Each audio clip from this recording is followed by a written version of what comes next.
Most of you have got the complete wrong idea when it comes to debt collectors. You think it's about intimidation, big burly blokes threatening letters, people turning up and taking your stuff.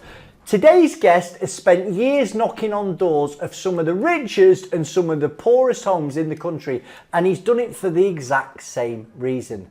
He runs one of the UK's most recognisable debt recovery brands. He's got over 200 people out in the field who get deployed within 48 hours of instruction. These are people who are trained to deal with human beings under pressure. His name is Adam Heighway. He's the CEO and founder of Diary of a Debt Collector. And in this episode, we're going to get into all of it. What debt collectors can legally do and what they absolutely can't.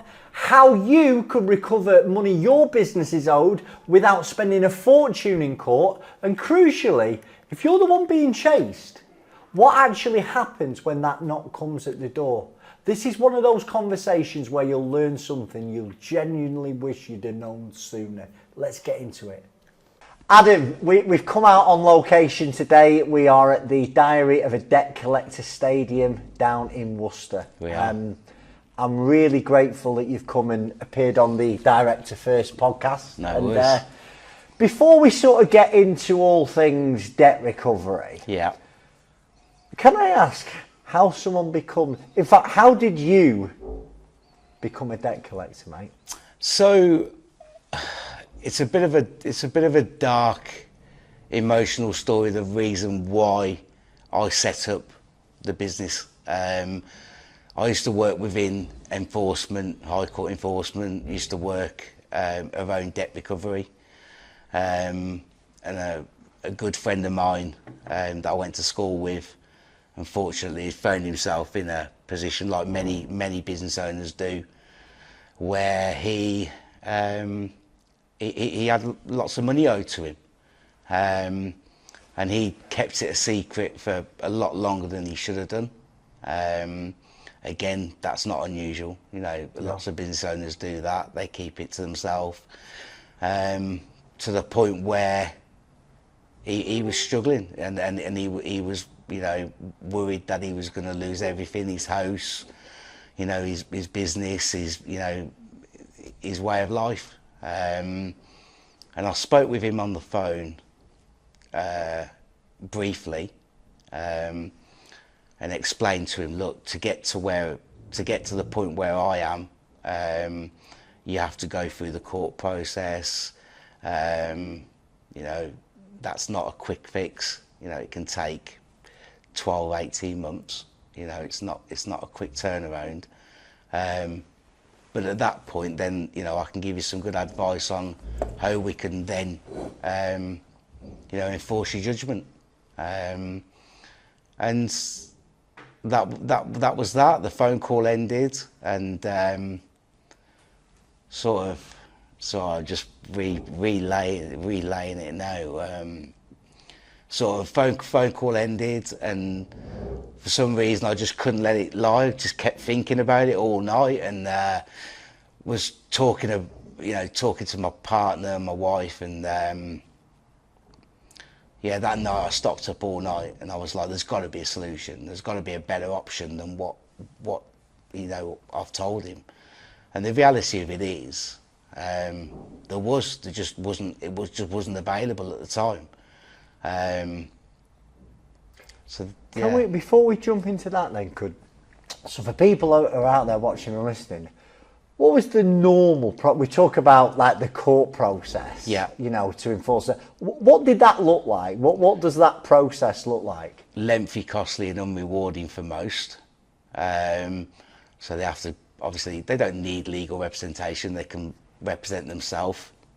County court is a layman's court, so the court has a duty of care to make sure that they're well represented and understood.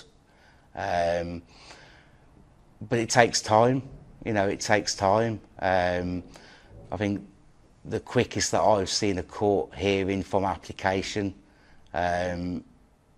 before COVID was about 3 to 4 months. After COVID,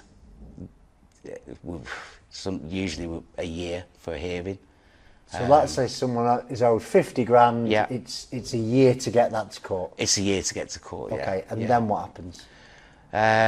So as long as the judge finds in their favour and awards a county court judgment and grants the ability then to escalate that up to the High Court for enforcement purposes, they can then send a bailiff.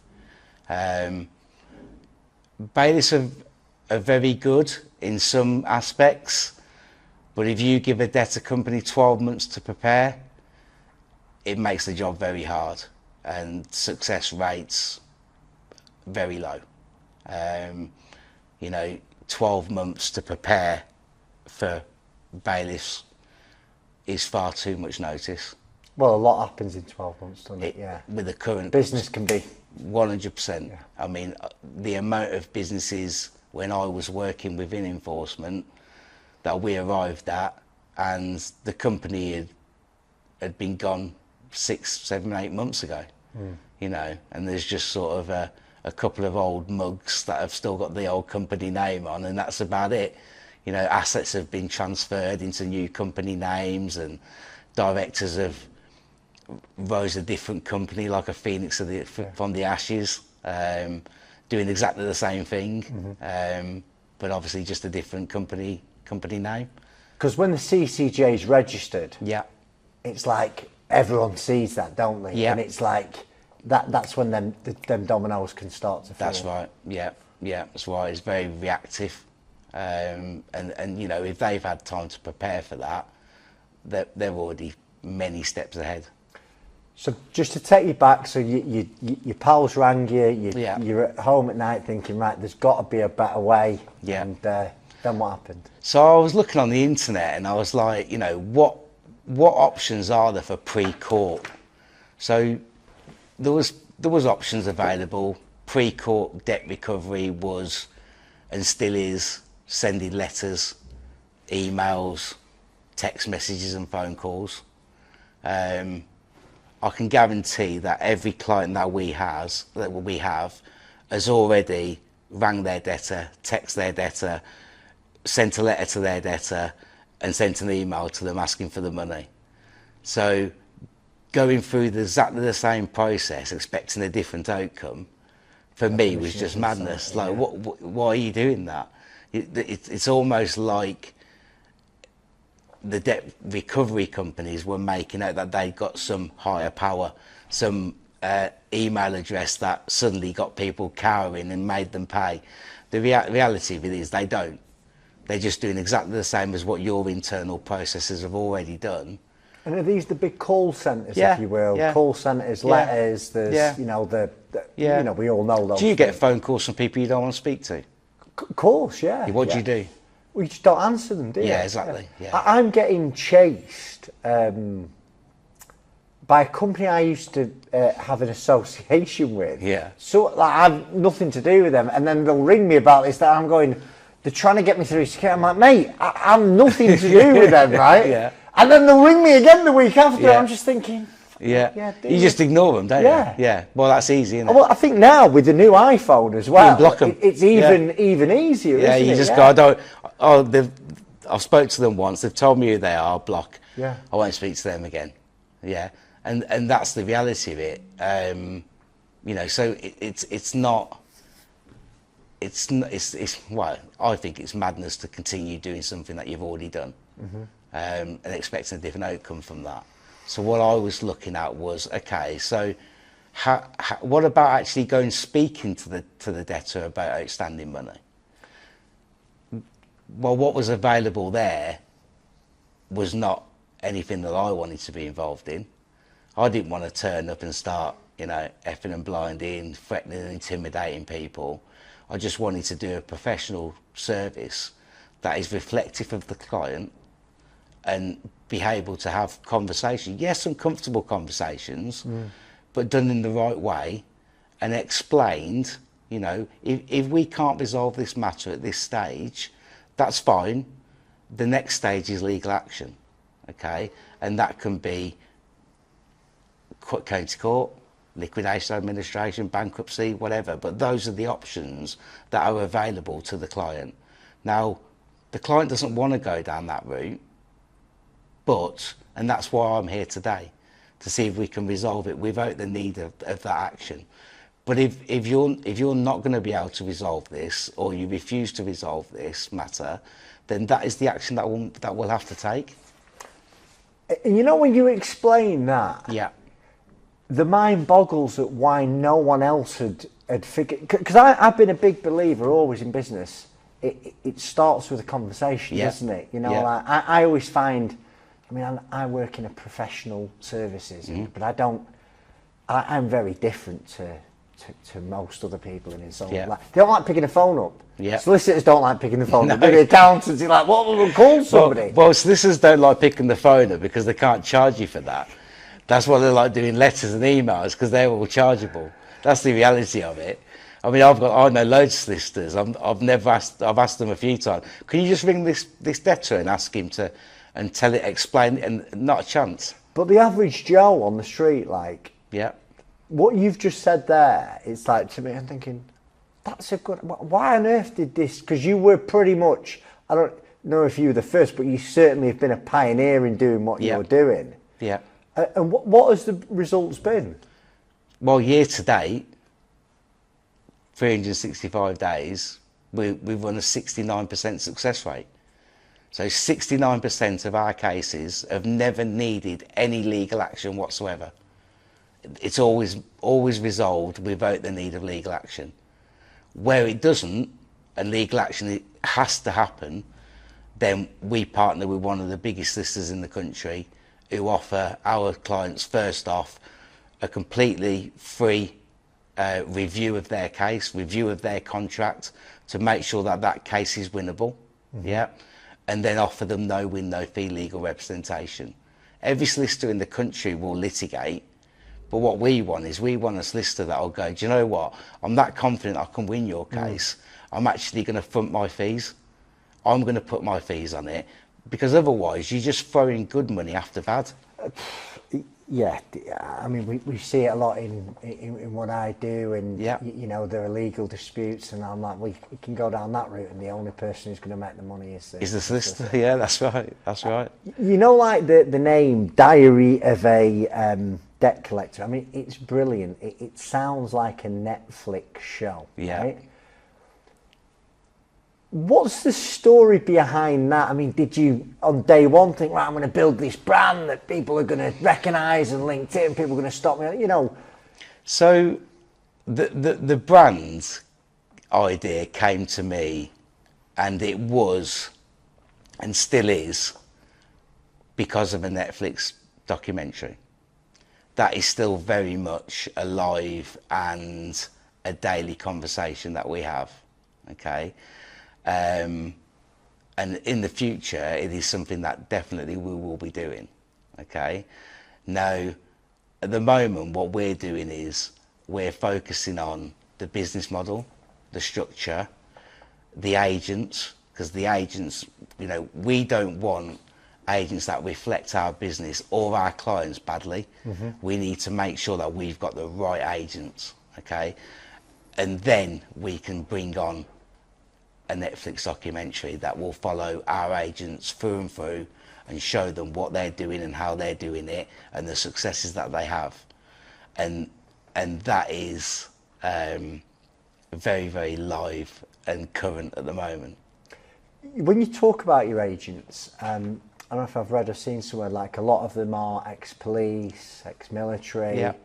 That's not by coincidence, No. is it, surely? What's your thinking around those type of people to work? So we want people that, number one, can reflect the client, okay, in a professional manner. Yeah. We don't want thugs. We don't want people that are going to turn up effing and blinding. We want a professional service, okay? And we want people that are knowledgeable in the service that they're providing, yeah, that have the ability to communicate with people. Yeah, it's a tough job, you know. It is a tough job, and we have from one end of the spectrum to the other. Right, the reactions that we see are from one end of the, from walking into a business to the debtor falling down on his knees and breaking down into tears, Yeah, I saw a post. Yeah, we see that. We see that. I've seen that. But we've also, and I've seen this as well, walked into a business and before I've even had a chance to open my mouth, had a punch thrown at me.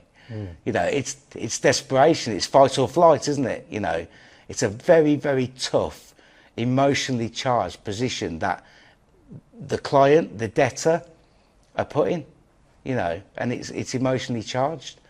So we want people that can sort of slow that down a little bit, yeah, and be able to communicate to get a resolution that is the best resolution for the client and the debtor as well.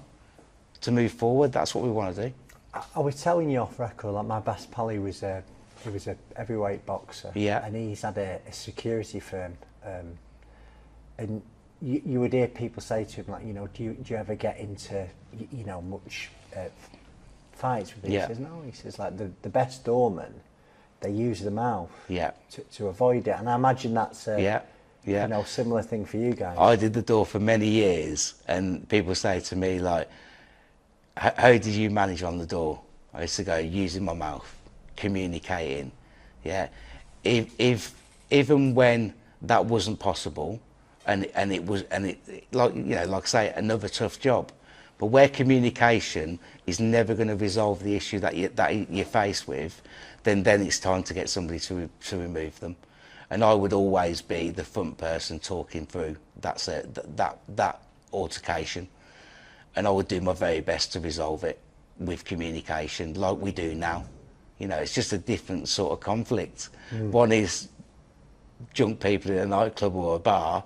The other one is two business owners that want resolution for an issue that's emotionally charged, perhaps, you know, quite painful as well for both parties, and a bit of fist and chest pumping as well.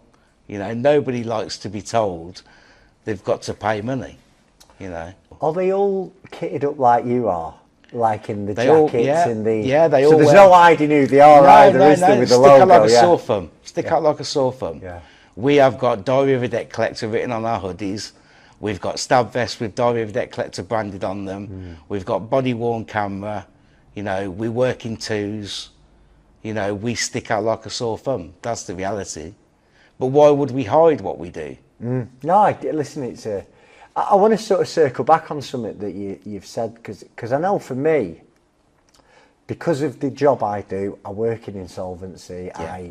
I've been involved in thousands of cases over Yeah. the years, and I see patterns. I see patterns, and I've seen it so many times where, you know, directors, they overstretch themselves. And although I only deal with corporate stuff, Adam, I also see a lot of the fallout on people personally. You know, like, probably had a good business once upon a time, for whatever reason it's gone to hell in a handbasket, and then their personal life, that big house, the kids in private school, the Range Rover on the garage, and you know,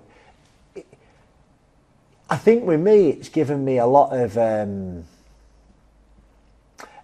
I just think really carefully. You know, about money. It was another conversation we had on the way down here. Like, I live in a really modest house. It's a nice house, don't get me wrong.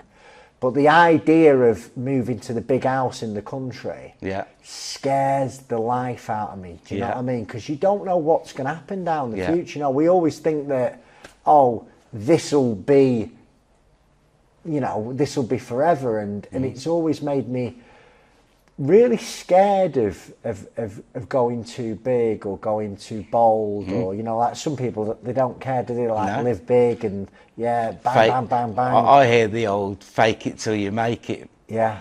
And that is like so far away from where I am.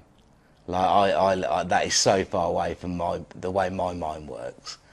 Yeah. We sort of, obviously, we talked off camera. I'm from a council house. Yes. You know, I'm like I'm from a little market town in the north of England. Yeah.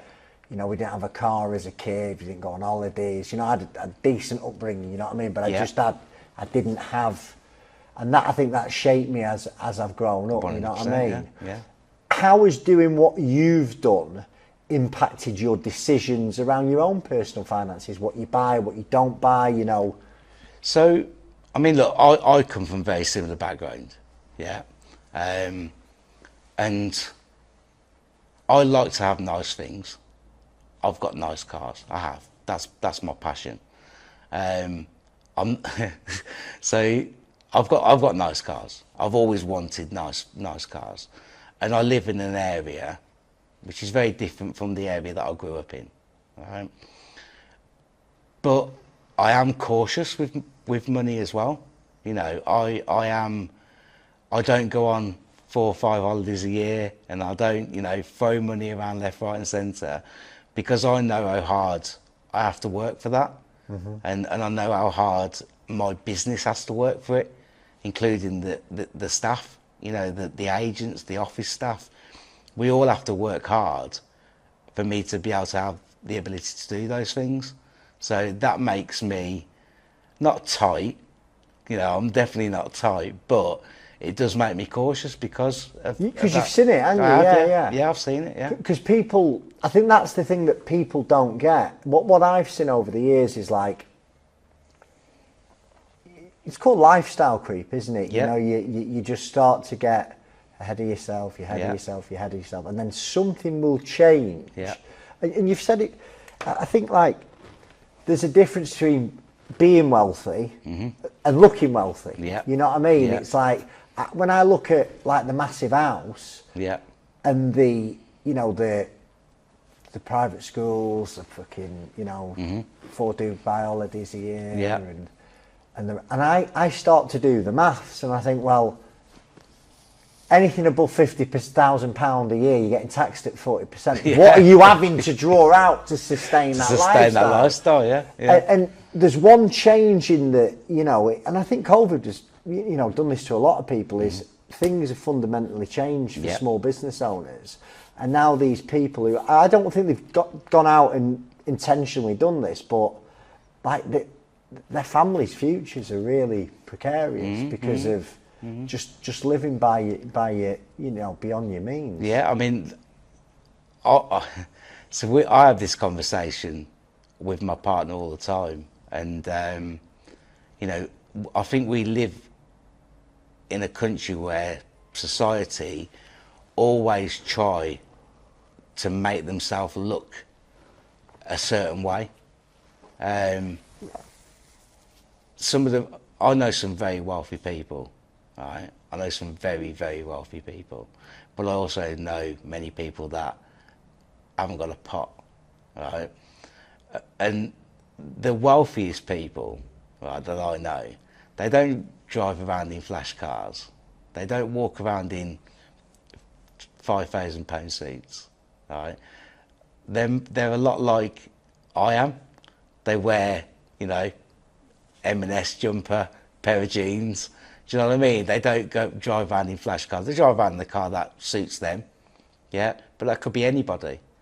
And I always find that fascinating. And you know, me and my partner meet people, and sometimes I'll say to her, so what do you think of him? And she'll go, oh, he's really nice, yeah. He's really nice, and you know, I had a really good conversation with him. And I'll go, do you know how much money he's worth? And she goes, no. So he's worth about 40 million. And she goes, you're joking. I'm like, yeah. So then he's got a property portfolio of about 25 million as well. No way. And I'm like, yeah. But he doesn't need to be flash, yeah, because he's already successful.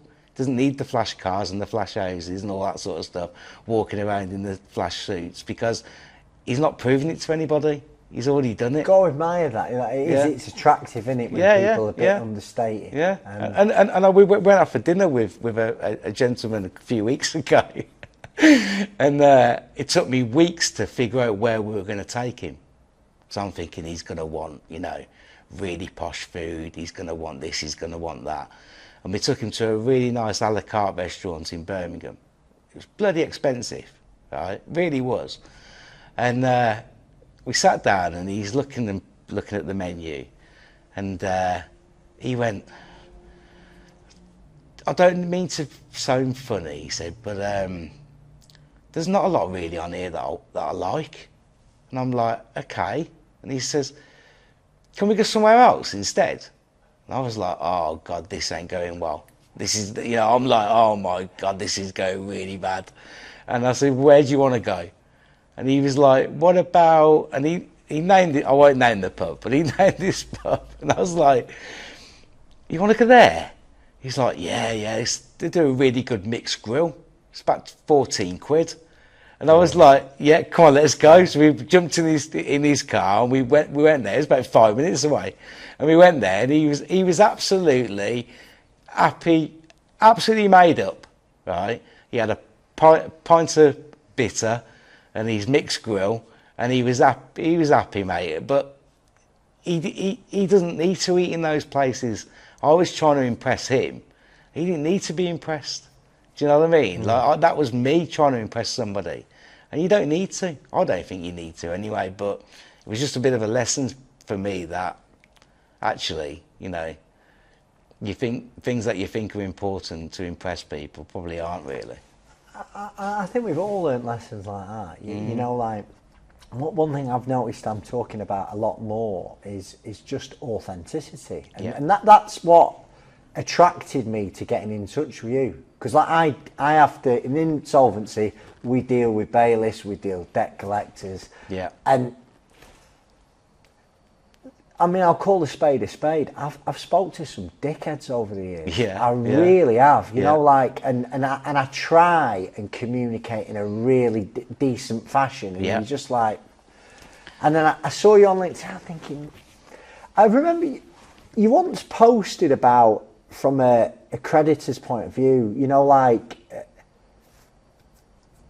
I'm pretty sure it was about a guy. It might have been a guy who fell to the floor, and his staff stepped in and helped the business. And I thought, you know what? I really like that. You know what I mean? You go in there and you're looking at it from two different views. And I thought, I've just always liked the way that you post stuff. You come across really well. And we've had a natter before, and genuinely, you seem a really nice guy. A real odd fit for what you do, if I'm honest with you, right? And you're not what I expected. No, everyone expects the devil incarcerated and the big boogeyman but you smile too much. Well, it's a tough job, and I don't smile as much when I'm I meant it as I didn't mean it as a dig. I try and be very, very straight faced, but the reality of it is, right, I don't need to be nasty. No, I don't. It's a tough enough situation without me being an arsehole. Mate, I get it. I really, do you know what I mean? And I say that to my agents all the time. There's a time that you might have to have conversations that are really, really tough. But let's escalate to those. We don't need to turn up all guns blazing, shouting the odds.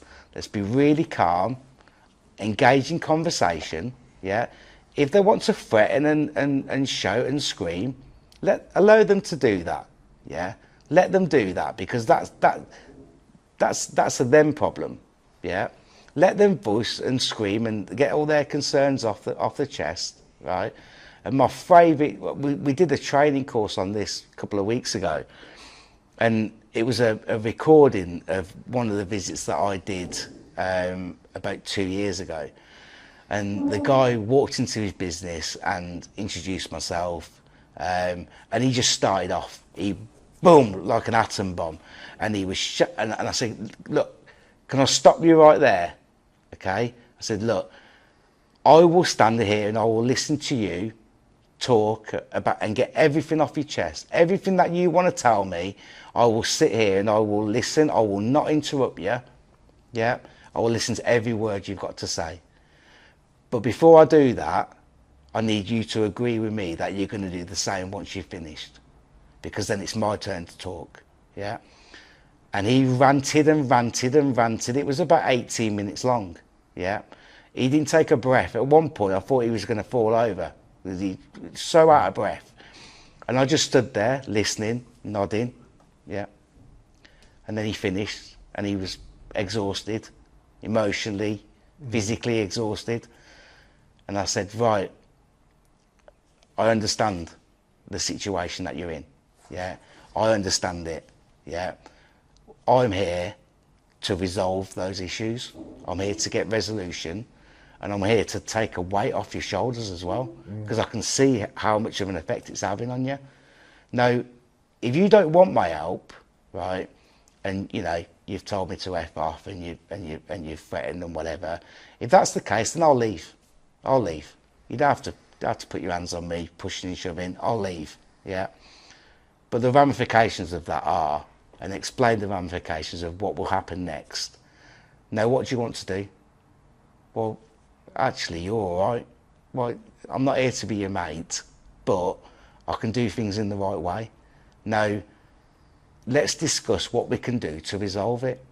And actually, you know, you brought up Mark. That visit was one of those that was emotionally charged. You know, he'd been waiting for this for weeks and weeks and weeks, in fact months, nearly 6 months, before the client actually came to us and asked for our help.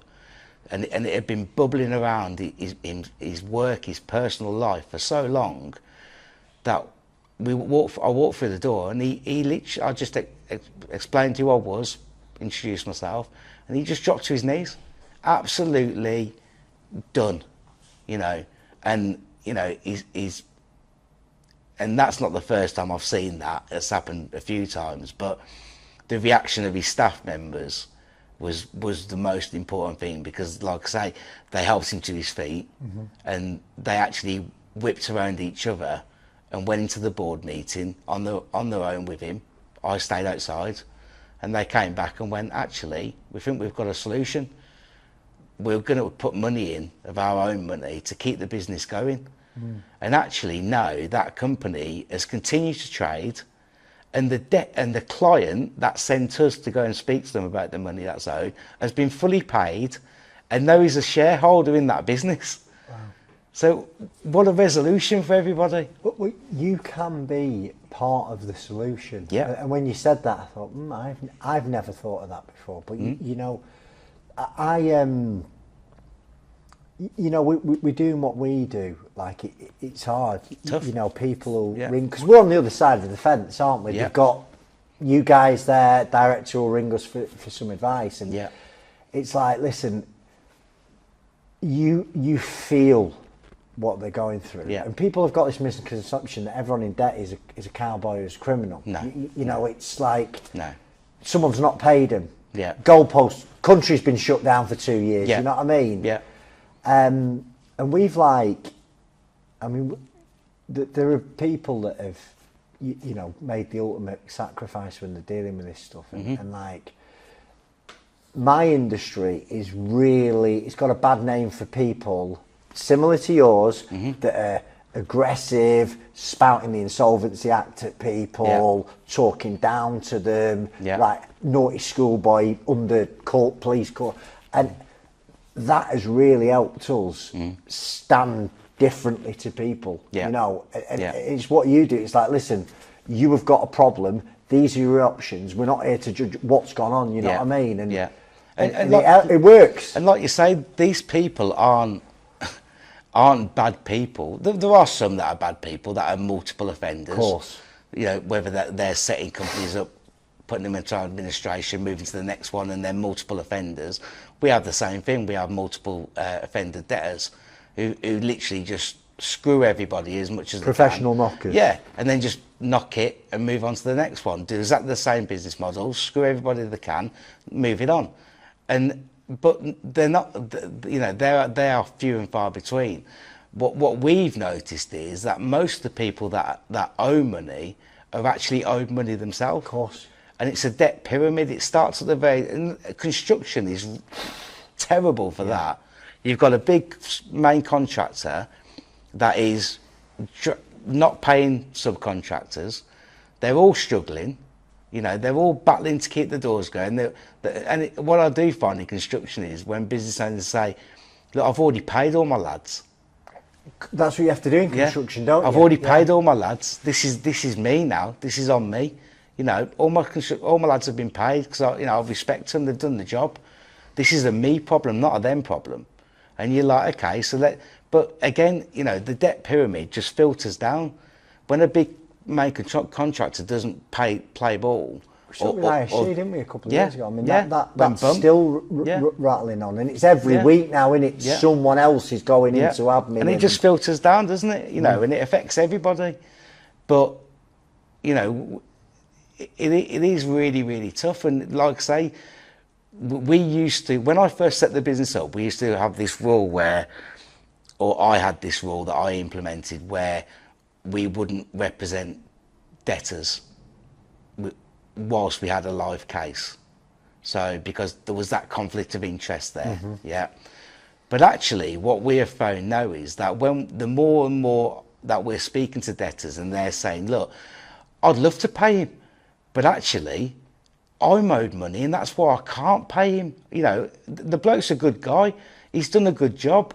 I want to pay him. I just can't because I've been bumped by somebody else. And you're like, okay, well, so then what we started to do is go back to the client and say, look, he wants to work with you. He wants to work with us. He wants to make a down payment with a monthly arrangement moving forward. So every month he's going to pay a certain amount. So he's dealing with the matter, but at the same time, he's got debt that he wants to recover, which will make recovering yours quicker. Yeah. Do you have any objection to us, you know, being using our service basically? And then they say, no, definitely. Why would I? I just want my money, and if he's owed money and you can recover it for him, it means I get mine quicker. Well, there you go. Then we've got a solution. So then we started changing the business model then, so we could actually represent the debtor company. Because then debtors and clients aren't that, you know, different. No, I can imagine. They're very similar in most aspects. You know, very similar. So, but again, you wouldn't know that unless you had the conversation with them. I've got to ask you this question, right? Debt collector bailiff. Yeah. Okay. I wouldn't, as a percentage, most people think they're the same thing. No. Okay. Tell us the differences, Adam. About 12 months. About 12 months. No, all joking apart. If you come to us and say, look, I'm owed money, we'll visit your debtor within 48 hours. Yeah. And that's how reactive we are. Now, we don't have powers to remove assets. Yeah. You need a court order to do that. Yeah. You need a court order, county court judgment, and a judge to say that you are owed this money, and then you can then escalate, or you can have that money recovered by county court bailiffs or high court enforcement bailiffs. Yeah, that is such an important point, right? Because I definitely know there are debt collectors out there that will threaten to take businesses' goods. No, they can't. No, that's theft. Yeah. If they do, ring the police. But this is the thing that, like, you get a lot of business owners out there that they just don't know. So a debt collector without a CCJ, they cannot take anyone's goods. Can't take goods, no. Okay. No, and we can't force you to sell goods either. Like I say, you need a court order for that to happen. Which can take 12 months. Yeah. So by the time you've got a court order, any assets that are actually in that debtor company, are they still going to be there? A lot of them, yeah. Will Probably the company not. even be there in 12 probably months? Probably not. So then you get loads of bailiffs or enforcement agents that are turning up at businesses that are no longer trading, or chasing shadows. Or all the assets have been changed to a different company or sold to a different company for £1, and they can't touch them or seize them, but they can go through the motions of, you know, we can turn up and we can tell them we're going to do this, we're going to do that. But the reality is they've had 12 months to prepare for that. And yeah. I find it incredible and actually quite comforting in, you know, in people that you're turning up with really just that power of communication. Yeah. To say, listen, this is an headache. How can we, you know, how can we resolve that? Yeah. And your success rate is 69%. Yeah. I think the current success rate for high court enforcement, I'm not sure about this year because I don't bother looking, but I know previously it was around 19-20%. So that's a hell of a. So basically, you can't do anything for 12 months. It's going to kill your cash flow anyway. Kills your cash flow, and then you're given 12 months then to prepare for not being able to have anything anyway, and removing assets, etc. One of the things that I'll get is we get hundreds of inquiries a month, and obviously we don't do hundreds of insolvencies. I would say 90% of our inquiries are advisory, telling people how to deal with HMRC, telling people how to deal with creditors. But I want to hear from you, right? Because what happens is they get a letter from a debt collector, and that can be the straw that breaks the camel's back. They really don't know what to do. Blind panic. They can, in my industry, there's some really unscrupulous people, like everyone, okay? Just because you've got a debt letter does not mean you need to appoint an insolvency practitioner, okay? No. What should a director be doing when they get, first of all, what should they be doing when they get the debt letter first? What's your triage? If you was in the director's position, what would you be doing? Open communication. Ring the company or ring the client that you owe the money to and say, look, I've just received a letter. What can we do? We want to get this resolved. I don't want, court action or insolvency or etc. I want to get it resolved with you. And I'm telling you now, right, most clients that we have will absolutely open conversation with you. It's when you've not spoke to them for 6 months, they used to speak to you every week, suddenly you've not spoken to you for 6 months because you owe them money. But what action are they going to, what are they going to do? Just sit there and go, oh, he'll ring me eventually. It forces them to down the debt collection route, of course it does. it? Yeah, of course it does. So, what I would say is, don't live in denial. Address the situation. Communicate with the debt collection or the debt recovery company, and see if you can get resolution. Right? They want resolution as much as the client does. And actually, putting things in place like payment arrangements. I mean, we've got a payment arrangement at the moment where the debtor paid £120,000 up front to enter into an arrangement, and then an arrangement then for £55,000 every week until the outstanding balance is paid. Now, to take that through a court would cost the client tens and tens of thousands of pounds. And with a lot of them, by the time an insolvency happens, it's gone anyway. But there's, people don't quite understand that, do they? Like, if you're a business owner that's in debt, if you are forced down an insolvency route, by the time insolvency practitioners' fees, bloody banks, let's say there's a charge holder, debenture holder, they're going to get some. HMRC have basically leapfrogged everybody when they get paid. So the average Joe on the street, they get very little, don't they? That's right. So the debtor doesn't want to do the legal action. No.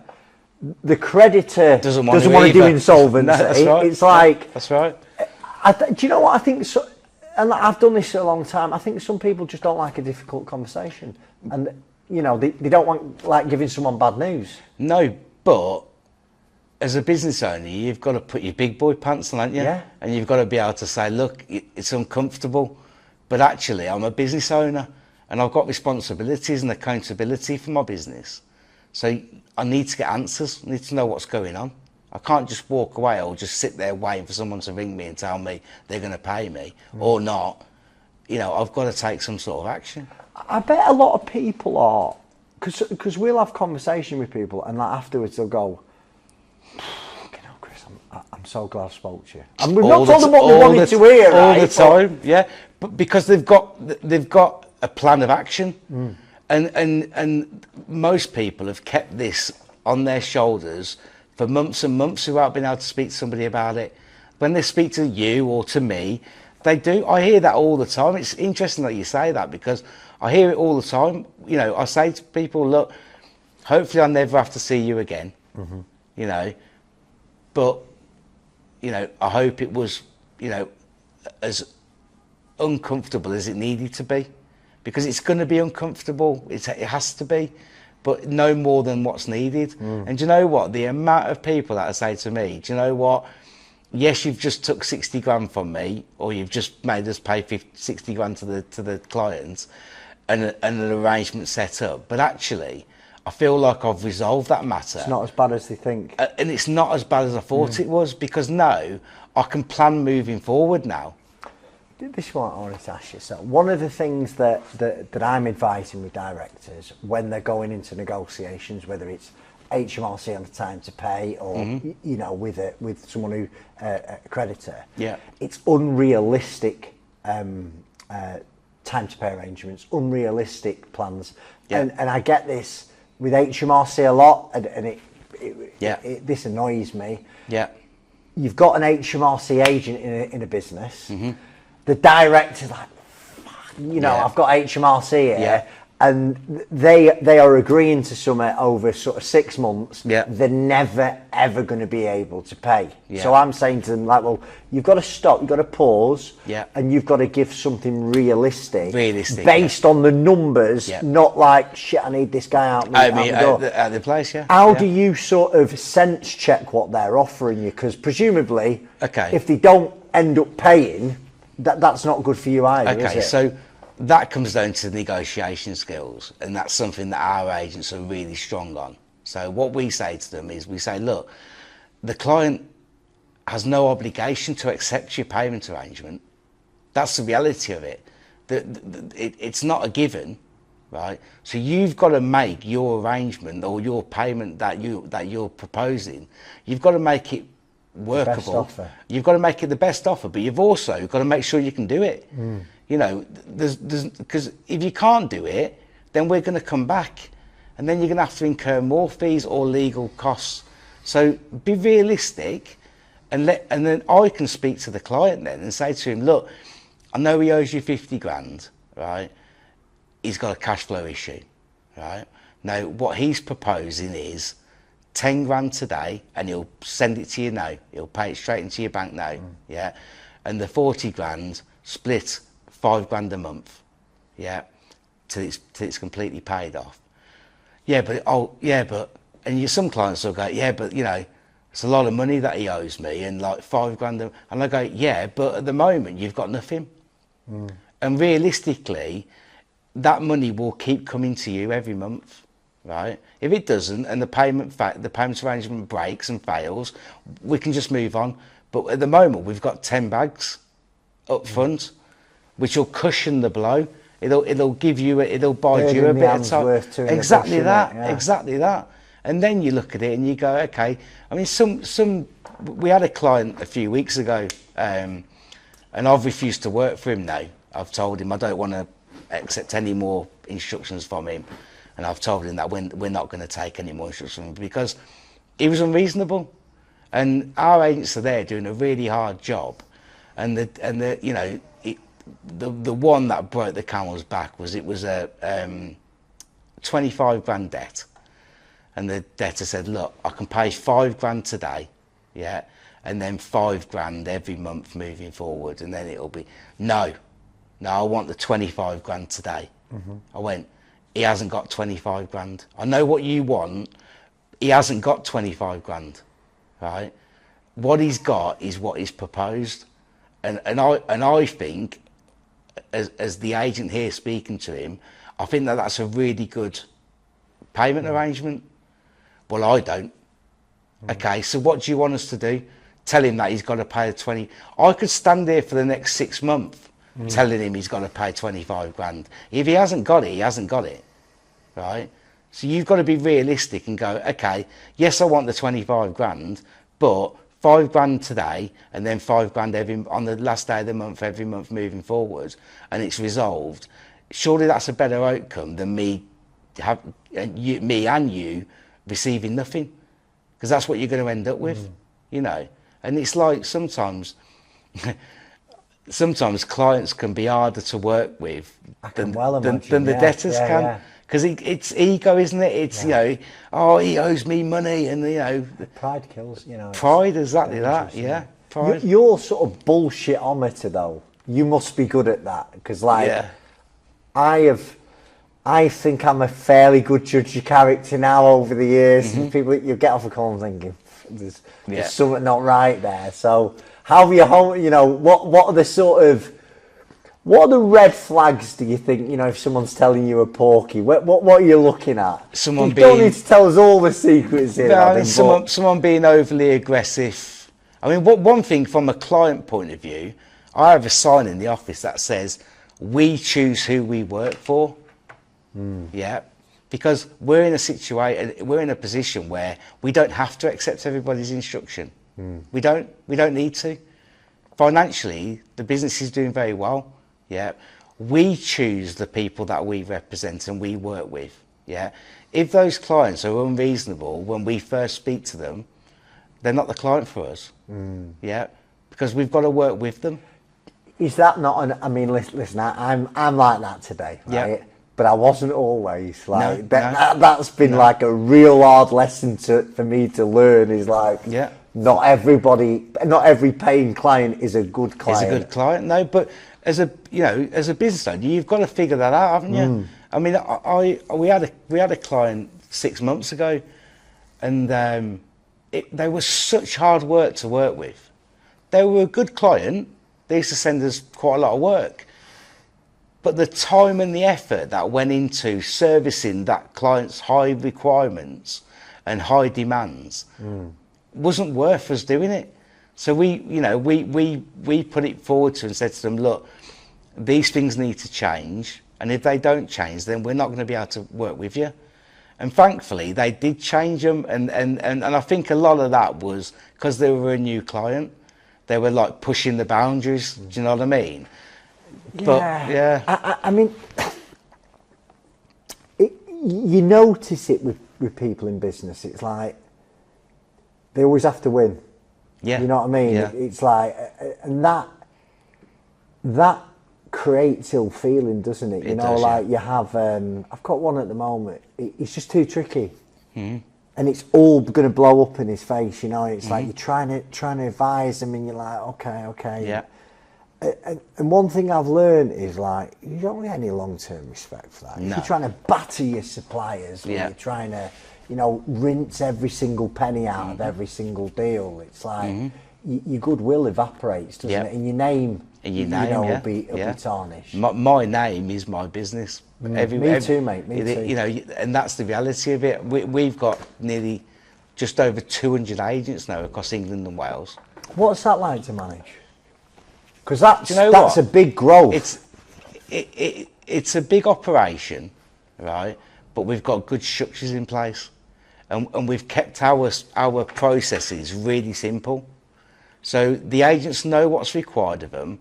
They know what's allowed and what's not allowed, and they're used to that. And we do have it sometimes where an agent will not follow protocol, and you have to ring them and say, look, there was this job the other day. It looked like you were really rushing, trying to get out of there really quick, and actually you didn't do this, you didn't do that, you didn't ask this, you didn't ask that. But that's all about training and getting the agents to where you want them to be, and that can be not hard, because I handpick all my agents, every single one of them. There's not a single one of my agents that I haven't worked with, or I've been out and worked with and watched how they work. Okay, but it is a an emotionally charged job, isn't it? It sort of follows on to I mean, by the way, I've missed loads of these questions because we've just gone off piece. But there was one I wanted to do. It's you've talked about a duty of care to debtors. Yeah. Okay. And trying to do this job with yes, you need to get people's monies back, but having genuine compassion as well. How do you manage that? I mean, how do you balance that type of? And I love it, by the way. Like it comes across in what you say and what I've seen about you. But where's that? I mean, kicking people on the down's never been something that I've enjoyed. Yeah. and never something that I've wanted to follow. I always say to our agents, you know, let's not kick people while they're down. Let's help them back up and see if we can build them stronger. Yeah, and they're like, that's a little bit too much for us, boss. And I'm like, but it's not. What are you going to get out of kicking somebody when they're down? And what are you going to get from helping them up and resolving the issues that they've got? Do you know what I mean? We don't need to be any harder than what we have to be. Do you know, like, because when I was coming here, not really when I'm coming here, because I think I've got a good measure of what you're about, and that's why I wanted to interview you. Yeah. But certainly my old conceptions of like bailiffs and debt collectors, I was thinking, it must be a real hard job for the person to do. But what you're showing me is this must be really rewarding for you as well. Like if you are pulling someone up off the knees, I never thought I'd say this, but like a bailiff having a positive impact on a business, you know, that it feels strange saying it, but yeah. I mean, you've really shown a different side of the whole we job. try to do things the right way. You know, we try and do things the right way. I mean, if it was all about, you know, being threatening and intimidating and you know and all that, which is what people relate to debt collectors, then my best agent that I have is 5'3", and she's 34 years old. And she is if I could clone her into another 20 agents, it would be priceless, right? She is brilliant, right?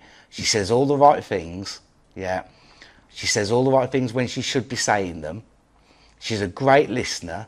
She's a good communicator, and she resolves issues and conflict in such a way that the thought of an altercation, a physical altercation, is so far away, the debtor's thought process, because it's like, you know, she's trying to help me here. You know, why am I going to attack her? You know, and she, you know, she's very attractive, but she's a tiny little thing, but she's lovely, you know. And I always say to the big lads, because like everything in you know, not just our job, in every job, you get big uns, you get little uns, you get fat uns, you get thin uns. You know, we get all different shapes and sizes, and the big ones always look to her, or they'll ring her and say, what should I do here? I'm at this job now, and this is what's played out real quickly. I'll just run it by you. What do you think I should do? Right, do you know what I mean? And she'll go, you need to listen. Like, stop. You can't both talk at the same time. Let him say what he's got to say. But every time I try and talk, he talks over me. Okay, well, allow him to keep talking then, till he's burnt himself out. He's had nothing more that he could possibly say, right? And then tell him that, no, you're talking now. Taking control of the situation, but in the right positive way, you know. That's a lesson for anyone out there, isn't it? When, like, one thing I've really noticed with you today, because every now and again I'll jump in and you are quiet and you listen. And I've done loads of these. That's really, really unique. And it's something I've struggled with over the years, you know, like, because you're so desperate to get your point across, and like, you know, and it's. I remember once on one of my old jobs, I had a sign on my phone saying, "When they're talking, shut the fuck up." You know what I mean? And it was like, and it's really, it calms me down as well, you know, when someone gives you the space to talk and sort of. I will get more out of you if I allow you to talk. If every time you go to talk I interrupt you, then how are we ever going to get anywhere? Do you know what I mean? All we've got is two people talking at each other. We're never going to get there. You're not going to get your points across. I'm not going to be able to respond to you. Like being in someone's kitchen at 6 o'clock in the morning.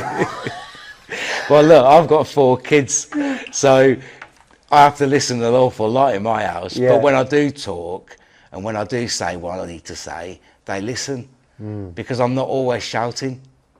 Do you know what I mean? That when I speak, they listen to what I'm saying. But if I walked around talking all the time and shouting all the time, then none of them would listen to me, would they? Listen, I really relate to that. Yeah. It's like, my missus once said, she goes, you don't shout at the kids. I'm like, I don't, because when I do, they know shit's going down. Yeah. You know, like, it's, That's it. I wanted to sort of bring this around to advising directors, because that's like primary my audience is sort of business owners in the UK. Yeah. And I want you to talk direct to them. If there is a director, okay, and their business is owed money, could be sort of 10,000, they could be owed 100 grand in, right? What's the biggest mistake that they can make when they're trying to collect that money in? Oh, the biggest mistake. There's a lot. There's a lot. Go on, you can do a few then. You can do a few. See, the social media post one is a good one. I see it on LinkedIn a lot. Yeah. I'm going to name and shame. Yeah. Okay, are you? And what's that going to achieve? Is that suddenly, is somebody going to write a post on LinkedIn, right, or Facebook or TikTok or Instagram, and the debtor's going to read that and go, I tell you what, Maureen, get the bank card out quick. That seems to be, though, like, there are, you must be seeing these people on LinkedIn as well. Yeah. That is what their business model is. And I just, it's uncomfortable to watch. It is. Because all they do is block them.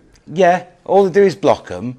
But also, why are you telling the debtor what you're going to do? Surely if you were going to do something, you'd have done it.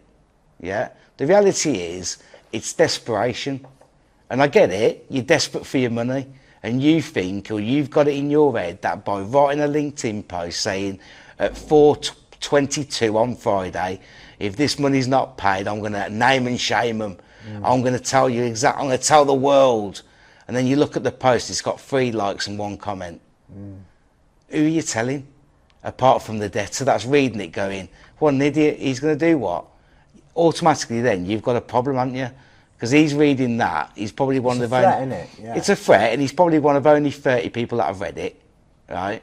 And he's gone, well, sod him then. If that's the way he wants to be. Do you know what I mean? Do people have to pay you to go out and have a conversation? Like, Yeah. So if someone wants to, so I'm just trying to compare in my own head. If I'm a business owner, I can. In fact, before I get into that, at what point do you stop collecting the debt yourself? That's probably a better question. So if we go and visit and the debtor's just unresponsive, will not pay. Oh, sorry, no. If I'm the business owner, Yeah. I'm sorry, my question wasn't great there. If I'm the business owner, I'm trying to get this going. Yeah. At what point do I go, you know what? I'm banging my head against a brick wall Yeah. here. Why don't I ring up Diary of a Debt Cadet? If it was my business, I'd do it the day after the accounts have passed due. As soon as that debt is owed, I would be contacting someone saying, can you respond to this for me and take this on for me? But I would always say, and the advice I would give is, once your internal processes have failed, so once you've invoiced, asked when the invoice is being paid, or it's gone past the terms and conditions, so 30 days or 45 days or 14 days. Once that payment term has been breached, yeah, and you've asked for the money via email or telephone call, if it hasn't then been resolved, then you need to take action, don't you? You need to do something. Let me play devil's advocate, right? Yeah. So, and I know this to be true, like business owners who are owed money, Yeah. okay? Loads of them are scared to do that, aren't they? They're thinking, oh God, I'm upsetting them. What if they don't want to work with me again? So what would you say to that business owner? Because what you're saying is making sense, right?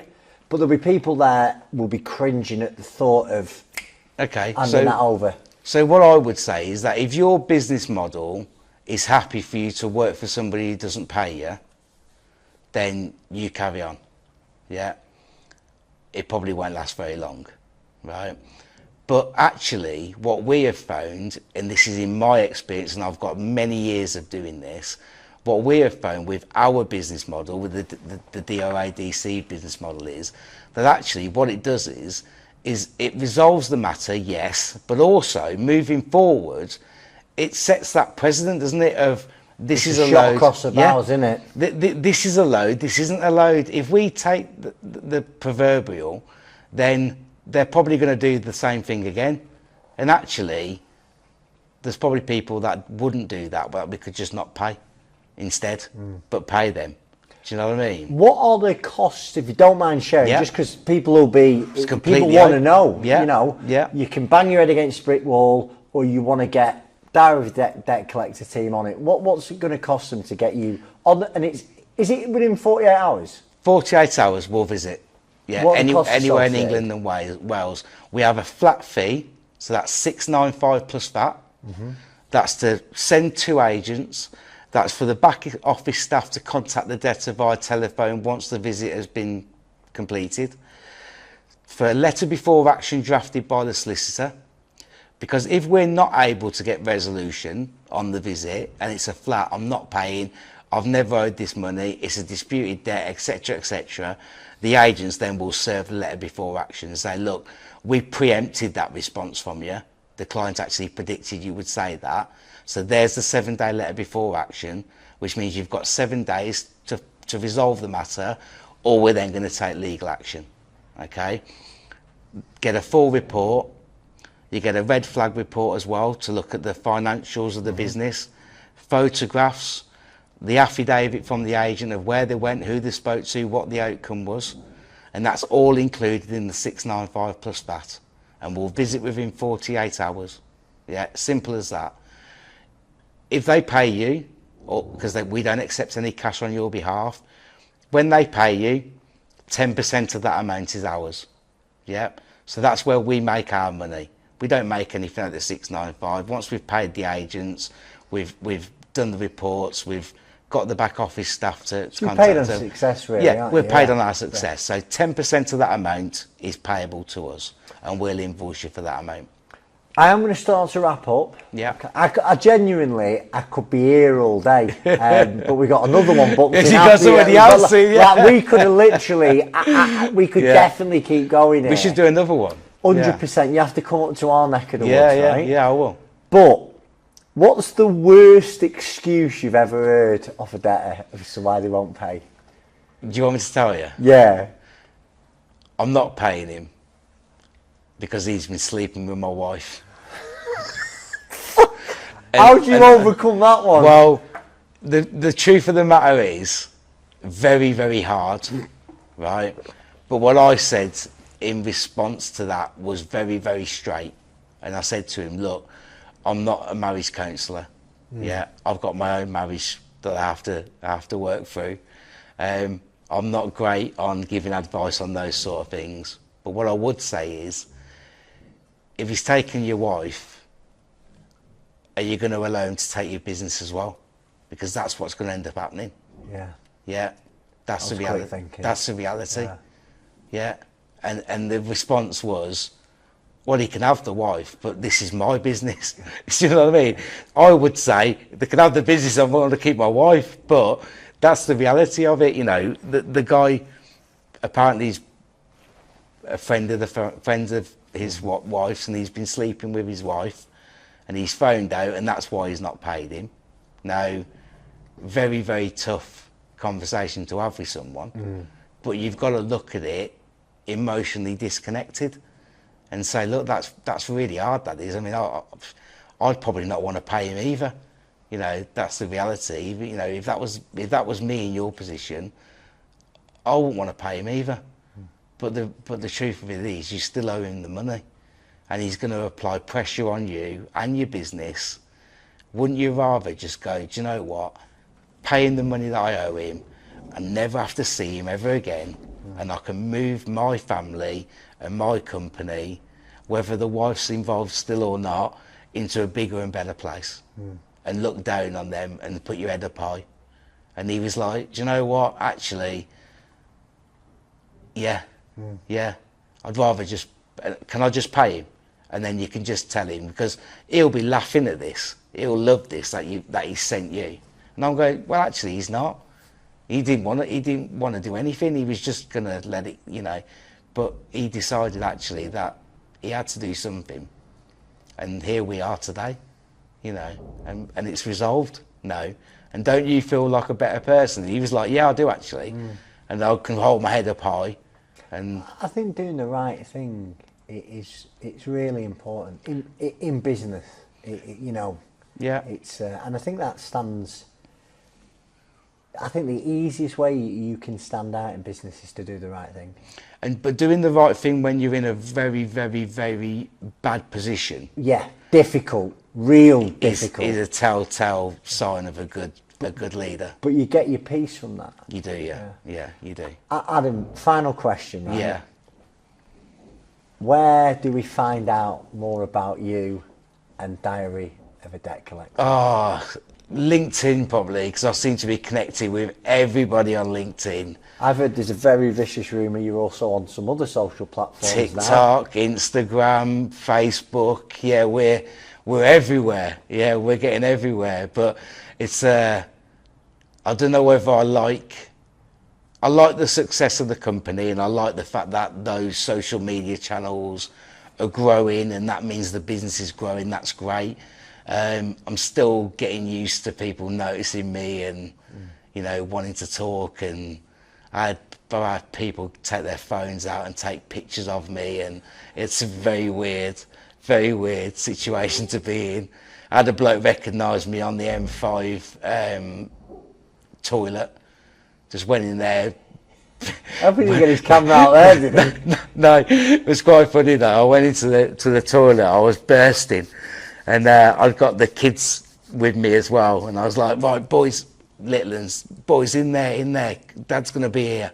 And I'm stood there having a wee, and this guy next to me, you Adam Heiway off Diary of a Debt Collector, LinkedIn.